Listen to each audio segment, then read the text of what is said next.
Hey, fourth graders.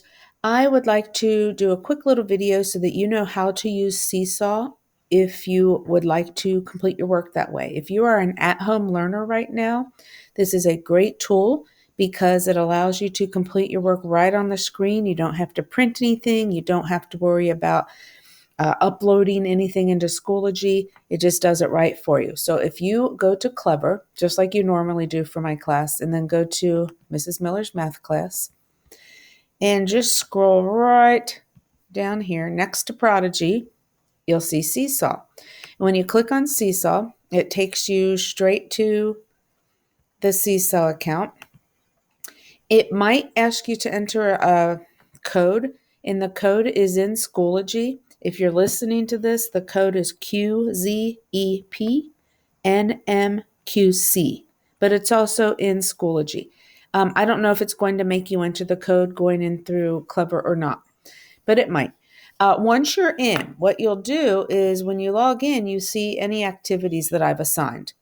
And right now, this was what we did in class. So you've probably already done this, but let's pretend that you were an at-home learner or you're doing it in my class because you didn't have your packet or something. So all you would do is you'd see the assignment, and when you're ready to complete it, you click the green add response.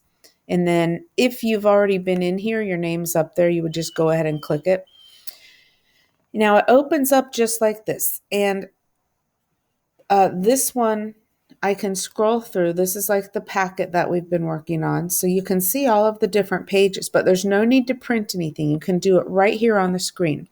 So there are a couple different things that you can do, a couple different tools that you can use. If it's not something that has to be shown, like if I don't have to see the math work, you can open a text box and type right into your text box. For math, I usually want to see the work though. If it's an explanation, you can just click on the microphone and it will let you record it. It also lets you record a video or to snap a picture.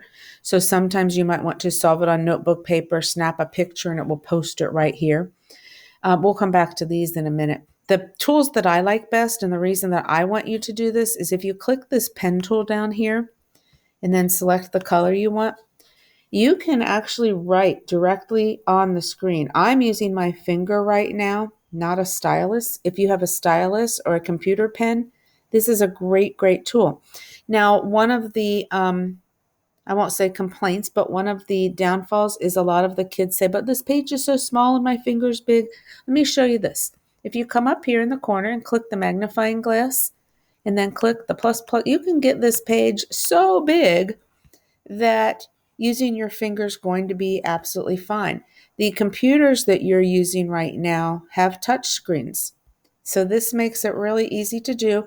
And to get to your, keep going down the page, you just use your down arrows, just like that. So this makes it really easy to use your finger or that stylus, and you don't have to worry about the page being too small.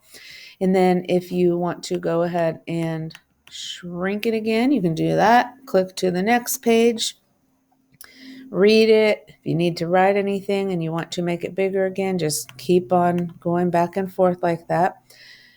When you are finished and you're ready to turn it in, you just come over here and you click that green arrow, and it puts it right over here so that when I, as your teacher, log in, I see all of the kids down here that are logged in already, and I can click on your page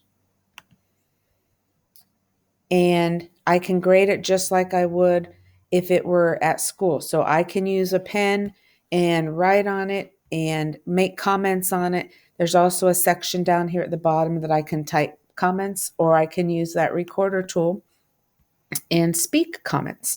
So I hope you use this. I hope you like it. It's a really great tool. Try to give it a chance and let me know if you have any questions.